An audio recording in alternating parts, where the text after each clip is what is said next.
J'avais 18 ans lorsque j'ai appris que le corps humain peut endurer bien plus de douleur que nous l'imaginons. Je ne parle pas de la douleur rapide, celle qui tranche et disparaît.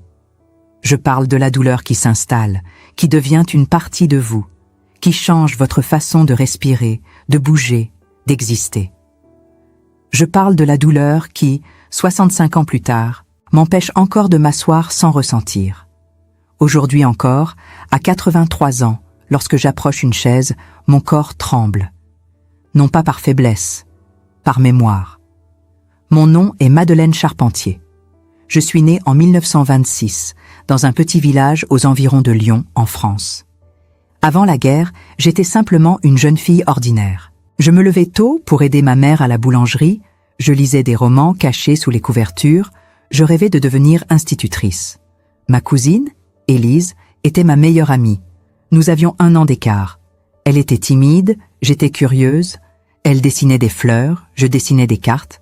Nous étions 2 moitiés d'une même innocence. Une innocence qui nous a été arrachée un matin de novembre 1944. C'était un jour gris. Je me souviens de l'odeur du pain brûlé dans la cuisine.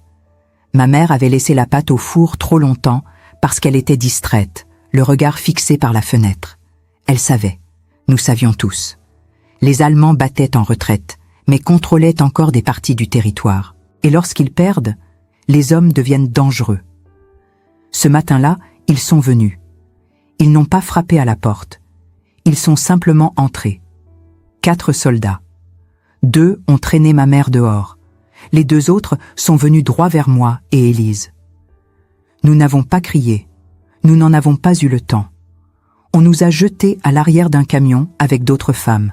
Certaines pleuraient. D'autres restaient silencieuses, les yeux vides, comme si elles savaient déjà ce qui allait suivre. Le voyage a duré 3 jours. Je ne sais pas exactement où nous sommes allés. Je sais seulement que nous avons traversé la frontière, que le froid a augmenté, que l'odeur de sueur, d'urine et de peur est devenue insupportable. Élise tremblait à mes côtés. Elle serrait ma main si fort qu'elle a laissé des marques. Je lui disais « ça va passer, ça va passer ». Mais je n'y croyais pas. Aucune de nous n'y croyait. Si vous n'avez jamais vu le portail d'un camp de concentration, vous ne pouvez pas imaginer ce que c'est que de ressentir le poids de ce fer. Ce n'est pas seulement visuel, c'est une présence, une certitude que vous n'êtes plus maîtresse de vous-même. Lorsque nous sommes descendus du camion, on nous a poussés dans une zone entourée de fils barbelés. Des centaines de femmes, peut-être des milliers, françaises, polonaises, russes, juives, tziganes, toutes différentes, toutes identiques maintenant, toutes prisonnières. On nous a déshabillés, examinés, rasés, tatoués. Mon numéro était 47. 823. Élise était 47. 824. 2 numéros consécutifs. Comme si nous pouvions encore être ensemble. Comme si cela signifiait quelque chose. Les premiers jours ont été les pires, non pas à cause de la violence physique, mais à cause de la perte d'humanité. Vous apprenez rapidement que votre corps ne vous appartient plus, que vos besoins n'ont aucune importance, que pleurer est une perte d'énergie, que se plaindre est une condamnation à mort. J'ai appris à uriner debout, au milieu d'autres femmes, sans intimité, sans dignité. J'ai appris à manger une soupe claire faite d'épluchures de pommes de terre et d'eau sale. J'ai appris à dormir dans des couchettes en bois infestées de poux, 6 femmes partageant le même espace. J'ai appris que le silence pouvait être la seule forme de résistance. Mais il y avait quelque chose de pire que tout cela. Quelque chose que je n'ai jamais dit à voix haute jusqu'à ce que j'accepte de donner cette interview. Il y avait une baraque séparée, vers laquelle certaines femmes étaient emmenées et ne revenaient jamais. D'autres revenaient, mais différentes, brisées, incapables de regarder dans les yeux, incapables de s'asseoir. J'ai été emmenée là-bas la 3e semaine. Les rumeurs circulèrent dans le camp. On murmurait que dans cette baraque, des médecins allemands menaient des expériences. Personne ne savait exactement quoi. Mais toutes savaient que celles qui en revenaient n'étaient plus les mêmes. Certaines mouraient quelques jours après. D'autres restaient en vivantes, mais leur regard était éteint, leur corps marqué par des blessures invisibles. la peur de cette baraque était plus grande que la peur de la faim, plus grande que la peur des coups. Parce que c'était la peur de perdre ce qui restait de nous-mêmes. Si vous êtes arrivés jusqu'ici, je sais que vous vous demandez ce qui s'est passé dans cette baraque. Je sais que vous voulez comprendre pourquoi, après tant de temps, je ne peux toujours pas m'asseoir sans ressentir. Et je sais qu'une partie de vous veut détourner le regard, veut faire semblant que ces choses ne sont pas arrivées. Mais elles sont arrivées, et quelqu'un doit écouter, parce que l'oubli est la seconde mort. Si vous regardez ceci de n'importe où dans le monde, de n'importe quel pays, de n'importe quel âge, laissez un commentaire. Dites d'où vous êtes, parce que cette histoire n'est pas seulement la mienne. C'est celle de toutes les femmes qui ont été réduites au silence. Et vous, en écoutant, vous redonnez la voix qu'on a tenté de nous voler. Je me souviens du froid de cette nuit-là. Un froid qui ne venait pas seulement de l'air glacial, mais de l'intérieur. Un froid qui naissait de la certitude que quelque chose d'irréversible allait m'arriver. J'ai regardé Élise une dernière fois avant de franchir la porte de notre baraquement. Elle ne pouvait pas parler. Elle ne pouvait que me regarder avec ses yeux remplis de terreur et d'impuissance. Et moi, je ne pouvais rien faire d'autre que marcher vers cette baraque, sachant que je ne serais plus jamais la même. La première fois qu'ils m'ont emmenée dans cette baraque, il faisait nuit. Le ciel était noir, sans étoiles. Je me souviens du bruit de mes pas sur la terre gelée, du souffle court d'Élise qui me regardait partir depuis le baraquement, incapable de bouger, incapable de parler. Elle savait. Nous savions toutes. Mais personne ne disait rien. Parce que parler, c'était rendre réel ce qui ne pouvait pas l'être. L'intérieur sentait le désinfectant mélangé à quelque chose de plus lourd, de plus organique. Du sang peut-être, de la sueur, de la peur. Il y avait une table métallique au centre, des instruments que je ne reconnaissais pas, 2 hommes en blouse blanche. Ils ne m'ont pas regardé dans les yeux. Pas une seule fois. Pour eux, je n'étais pas une personne. J'étais un objet, une unité, un numéro à exploiter. On m'a ordonné de me déshabiller. Je l'ai fait. Lentement. Parce que chaque seconde où je gardais encore mes vêtements était une seconde où j'étais encore moi-même. Puis, on m'a allongé sur la table. Le métal était glacé. J'ai senti mes muscles se contracter. Mon corps entier se raidissait, comme pour se protéger de ce qui allait suivre. Mais il n'y a pas de protection contre ce genre de violence. Ce qu'ils ont fait, je ne peux pas le décrire en détail. Pas parce que je ne m'en souviens pas. Au contraire, je m'en souviens trop bien. Mais parce que certaines douleurs n'ont pas de mots. Ce que je peux dire, c'est que cela impliquait des tests, des expériences, des injections, des instruments froids, métalliques, qui entraient en moi sans consentement, sans anesthésie, sans humanité. Ils prenaient des notes. Ils mesuraient. Ils observaient mes réactions comme si j'étais un rat de laboratoire. La douleur était insupportable. Mais ce qui était pire, c'était l'humiliation. Le fait de savoir que mon corps ne m'appartenait plus. Qu'il était devenu un terrain d'expérimentation pour des hommes qui se considéraient comme des scientifiques. Des hommes qui, après la guerre, retourneraient peut-être dans leur famille, embrasseraient à leurs enfants et ne penseraient jamais à ce qu'ils avaient fait, à ce qu'ils avaient détruit.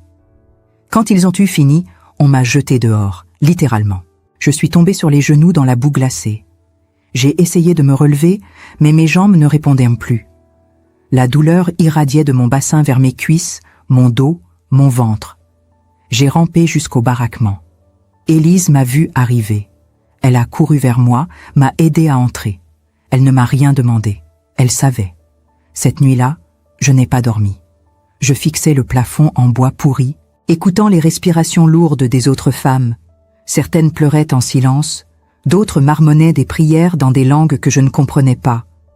Je me suis demandé combien d'entre nous survivraient, combien rentreraient chez elles, et si rentrer signifiait vraiment survivre. Les jours suivants, je ne pouvais plus m'asseoir. Chaque fois que j'essayais, la douleur me faisait suffoquer. Je restais debout pendant les appels interminables, même quand mes jambes tremblaient d'épuisement. Les gardes remarquaient.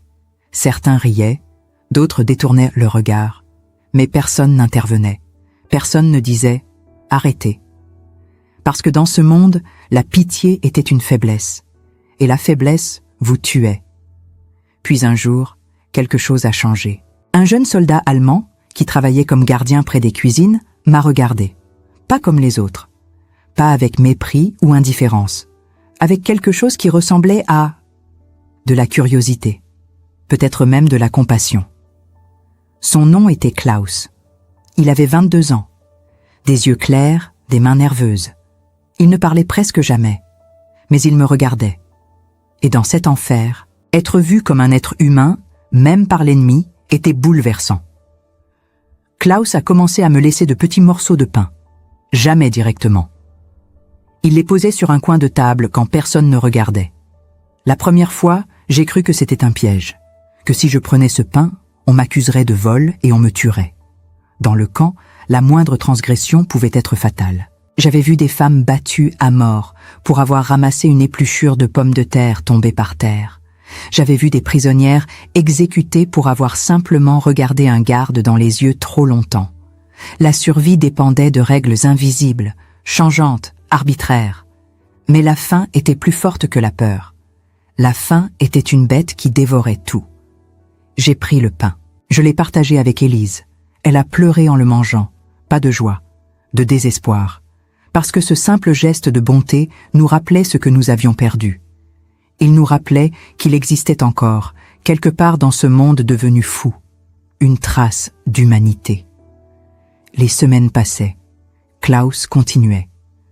Parfois, c'était une pomme légèrement flétrie, cachée sous un chiffon sale. Parfois, un morceau de fromage dur que j'ai dû mâcher lentement pour ne pas me casser les dents. Une fois, il m'a glissé un bout de papier avec un mot en allemand. Tut mir leid. Je suis désolé. J'ai froissé ce papier dans ma main jusqu'à ce qu'il ne soit plus qu'une boule minuscule, puis je l'ai jeté dans la boue. Parce que les excuses ne changent rien. Parce que la culpabilité d'un homme ne ramène pas les mortes. Parce que dire « je suis désolé » ne guérit pas les corps mutilés, ne redonne pas la dignité volée, ne fait pas disparaître les cauchemars qui hantent chaque nuit. Mais quelque chose en moi a commencé à se fissurer, à se demander « et si certains d'entre eux étaient aussi prisonniers ?» Prisonniers de la guerre, de l'idéologie, de la peur? Cette pensée me révoltait, parce que j'étais celle qui souffrait. J'étais celle qui portait un numéro tatoué sur le bras. J'étais celle qui ne pouvait plus s'asseoir sans douleur. Et pourtant, je ne pouvais pas ignorer ce que je voyais dans les yeux de Klaus. Ce n'était pas de la cruauté, ce n'était pas de l'indifférence. C'était quelque chose d'autre, quelque chose que je n'arrivais pas encore à nommer. Un soir, alors que je marchais seule près des latrines, essayant d'échapper à l'odeur suffocante du baraquement, Klaus est apparu. Les ombres étaient longues, le ciel était d'un rouge sombre qui me rappelait le sang. Il m'a parlé, en français cassé, maladroit, avec un accent épais qui trahissait ses origines. Il m'a dit qu'il n'avait pas voulu être là, que son nom avait été tiré au sort lors d'une conscription forcée dans son village, que sa mère était française, originaire d'Alsace, et qu'elle lui avait appris des chansons françaises quand il était enfant, que son père l'avait battu toute son enfance, le traitant de faible parce qu'il préférait lire plutôt que chasser, que la guerre était devenue son échappatoire, puis sa prison, qu'il voyait des choses qu'il ne pourrait jamais oublier, qu'il se réveillait la nuit en tremblant, tout comme nous. Je l'ai écouté, sans répondre, parce que je ne savais pas quoi dire, parce que la victime ne devrait jamais avoir à consoler le bourreau, parce que même si ses mots sonnaient sincères, même s'il semblait vraiment souffrir, cela ne changeait rien au fait que j'étais de l'autre côté des barbelés, que je portais des haillons, que mon corps était marqué par la violence. Et lui portait un uniforme. Lui avait une arme. Lui pouvait rentrer chez lui un jour. Mais il n'était pas comme les autres. Il ne m'a jamais touché sans permission. Il ne m'a jamais regardé avec ce regard affamé, prédateur, que certains gardiens avaient. Ce regard qui déshabillait, qui violait avant même tout contact physique. Klaus me voyait. Et dans un endroit où l'invisibilité était la norme, où nous étions réduites à des numéros, à de la main-d'œuvre jetable, être vu était dangereux. Mais aussi vital. C'était une reconnaissance, une confirmation que j'existais encore, que je n'étais pas juste un fantôme. Un matin, Élise a été emmenée au baraquement des expériences. Elle avait 17 ans. Elle pesait peut-être 40 kilos. Ses côtes saillaient sous sa peau translucide. Ses yeux étaient enfoncés dans leurs orbites. Quand elle est revenue, elle ne parlait plus, Elle ne pleurait plus non plus. Elle s'est allongée sur notre couchette et a fixé le vide. Un vide qui semblait l'aspirer de l'intérieur.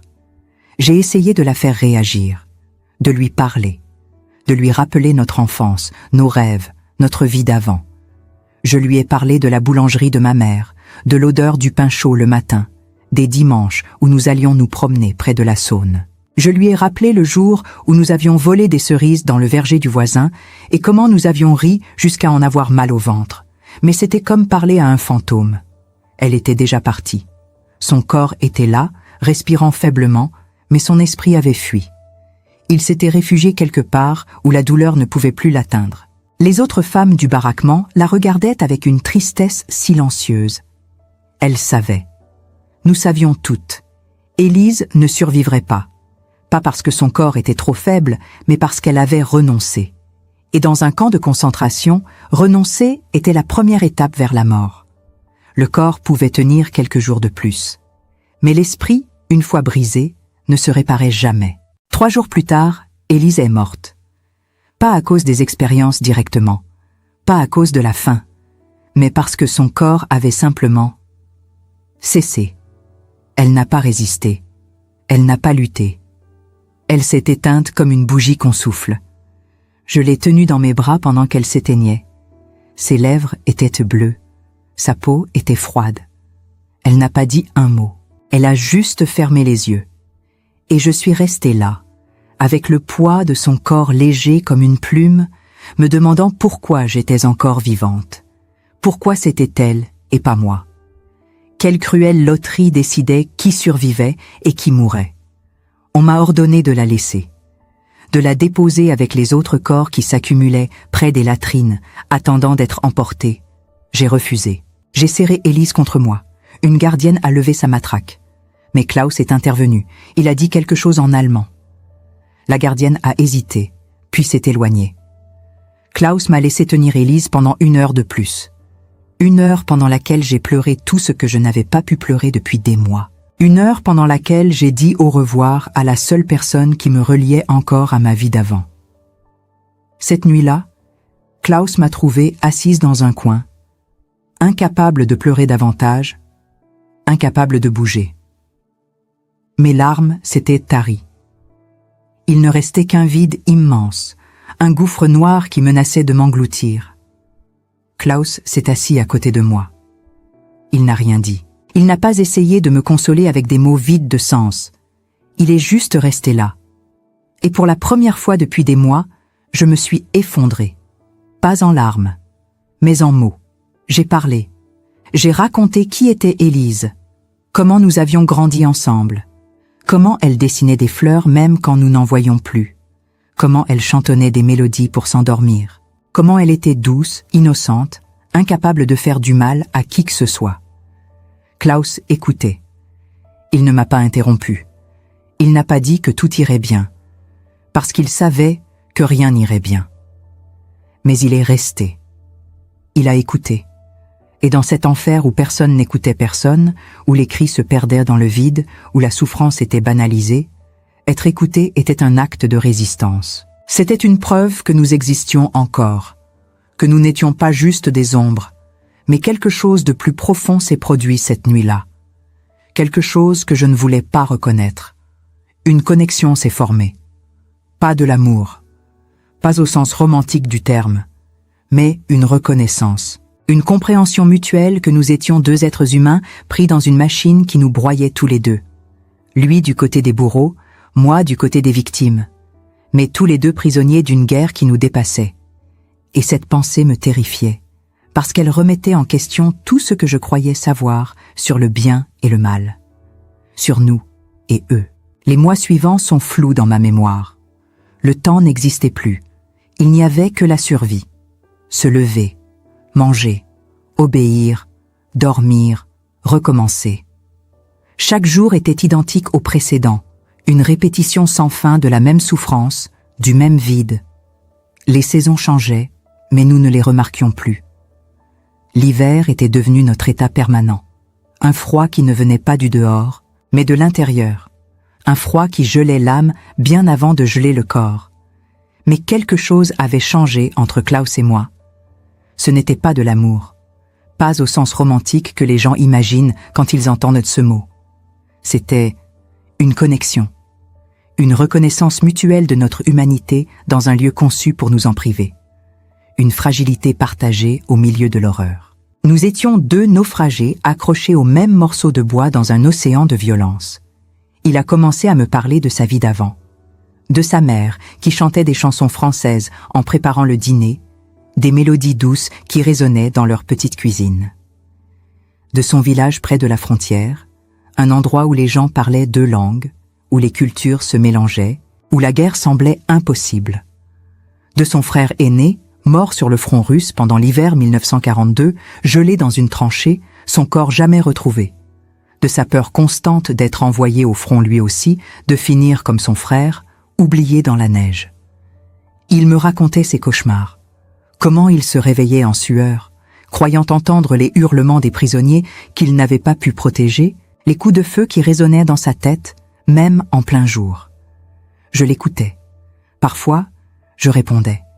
Je lui parlais de ma vie d'avant, de ces matins où je me réveillais avec l'odeur du pain frais, de mes rêves d'être institutrice, d'apprendre aux enfants à lire et à écrire. Je lui parlais d'Élise, de nos rires, de notre innocence perdue. Parfois, je restais silencieuse, parce que la compassion, dans ce contexte, semblait absurde.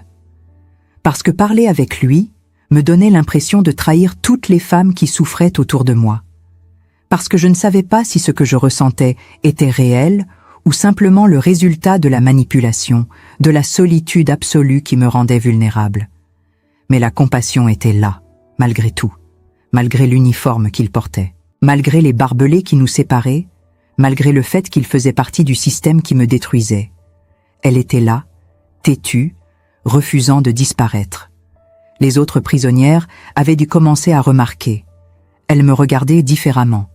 Certaines avec curiosité, d'autres avec mépris. Une femme polonaise, dont je ne connaissais pas le nom mais dont le regard me hantait, m'a craché dessus un jour. Elle a dit quelque chose dans sa langue que je n'ai pas compris, mais le ton était clair. Traîtresse. Collaboratrice. Pute. Ces mots-là n'ont pas besoin de traduction. Ils sont universels. Je n'ai pas répondu. Je ne pouvais pas. Parce qu'une partie de moi pensait qu'elle avait raison. Un jour, Klaus m'a demandé si je voulais partir, si je voulais m'échapper.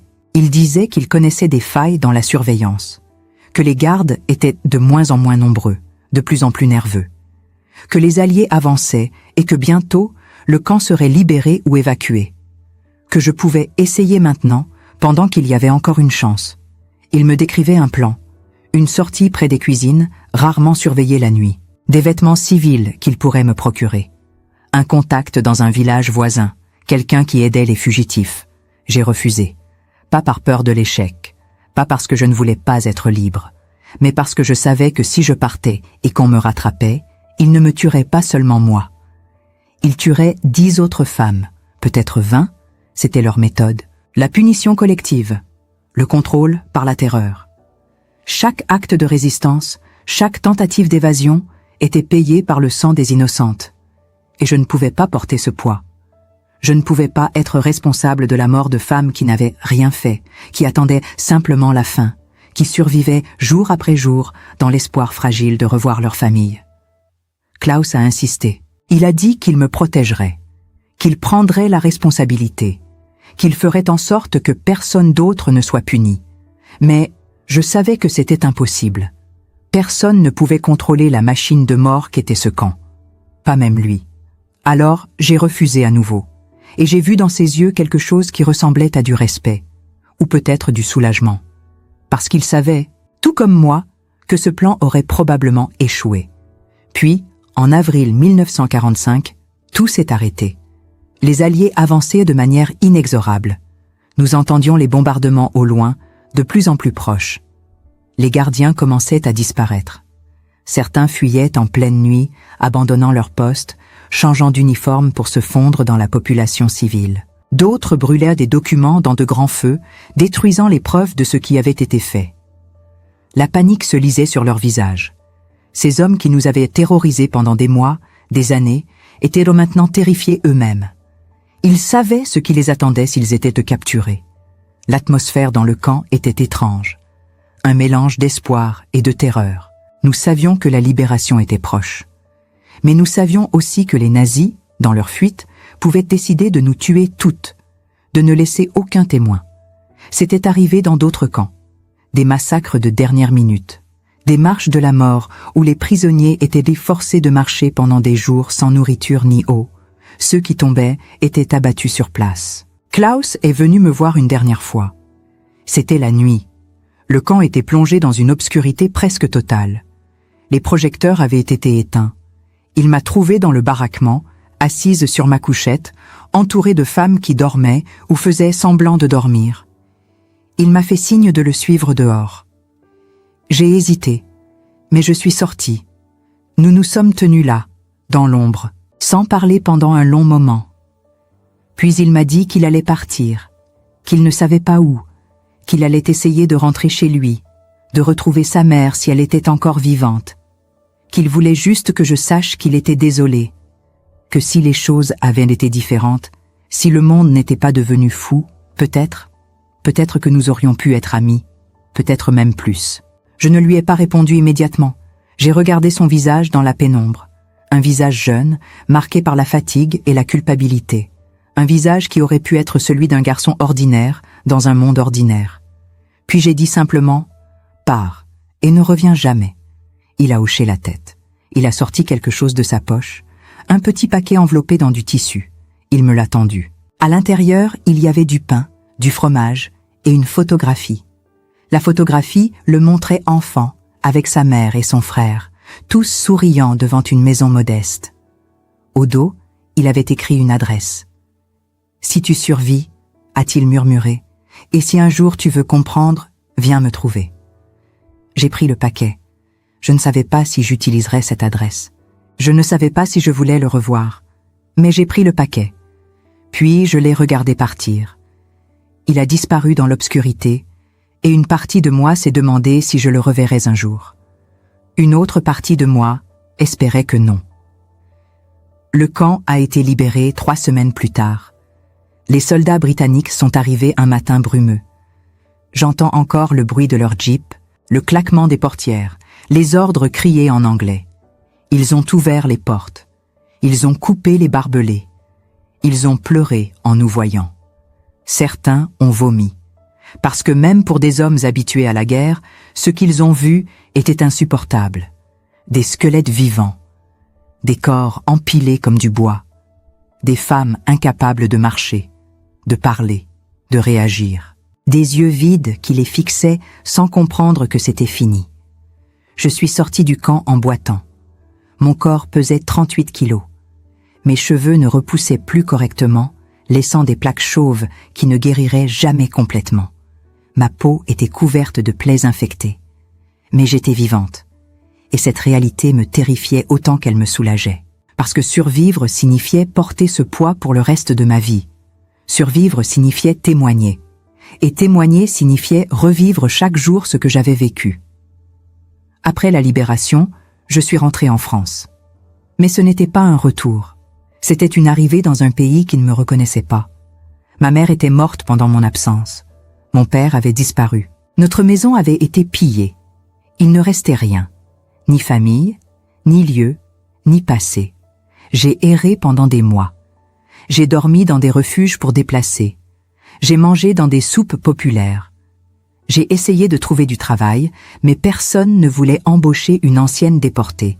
Nous étions vus comme des problèmes, des rappels d'une guerre que tout le monde voulait oublier.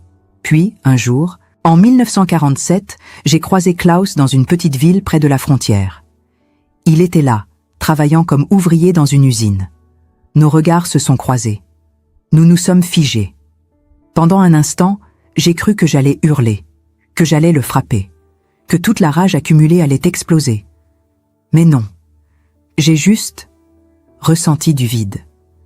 Il s'est approché. Il a dit mon nom. Madeleine, pas mon numéro. Mon nom. Et quelque chose s'est brisé en moi. Nous avons parlé. Pendant des heures. Dans un café minable, autour d'un thé tiède.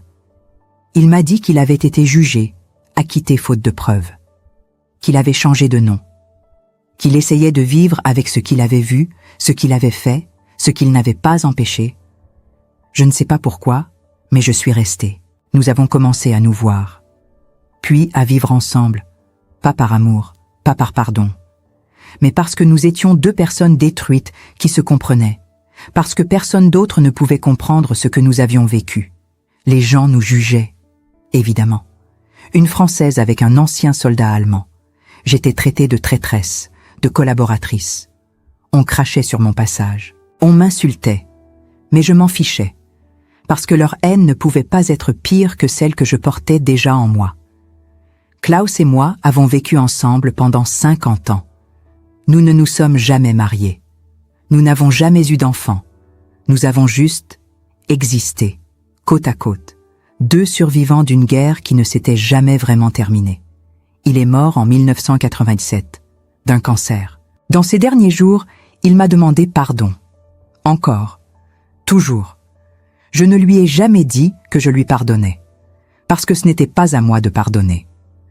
Les mortes ne peuvent pas pardonner. Élise ne peut pas pardonner.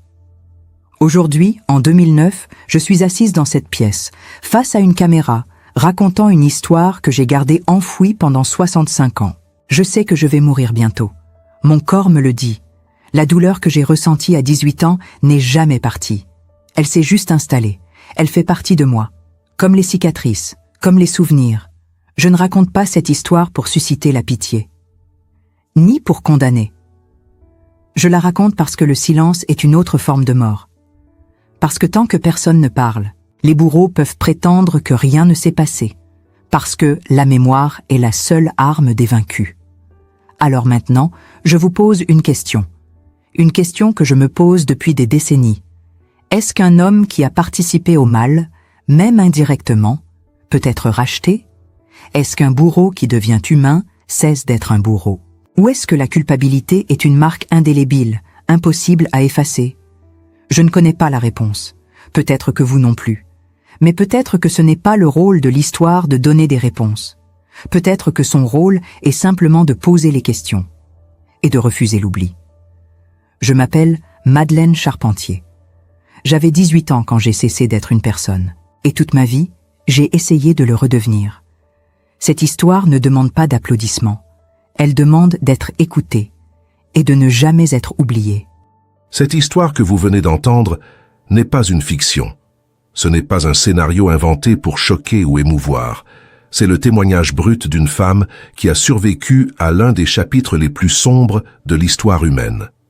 Madeleine Charpentier a porté ce fardeau pendant 65 ans avant de trouver le courage de parler. 7 ans après avoir donné cette interview, elle est décédée, emportant avec elle des douleurs que personne ne pourra jamais totalement comprendre. Mais elle a laissé quelque chose d'infiniment précieux, sa vérité. Aujourd'hui, alors que les derniers survivants de la Seconde Guerre mondiale disparaissent, leur voix s'éteint. Chaque année, nous perdons des milliers de témoins directs de cette époque. Des hommes et des femmes qui ont vu l'humanité à son pire, mais aussi parfois à son meilleur. Des personnes qui peuvent nous dire, avec la force de l'expérience vécue, ce qui se passe quand la haine devient politique, quand la déshumanisation devient système, quand le silence devient complicité. Leur disparition ne doit pas signifier l'oubli, parce que l'oubli, c'est ouvrir la porte à la répétition. Si cette histoire vous a touché, si elle vous a fait réfléchir, si elle a réveillé en vous quelque chose que vous pensiez endormi, alors ne la laissez pas mourir ici. Partagez-la.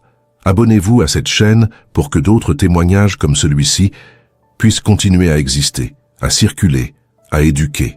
Activez la cloche de notification pour ne manquer aucun de ces récits qui préservent la mémoire collective. Laissez un j'aime si vous pensez que ces histoires méritent d'être racontées. Mais surtout, laissez un commentaire. Dites-nous d'où vous regardez cette vidéo. Dites-nous ce que vous ressentez. Dites-nous ce que cette histoire a changé en vous.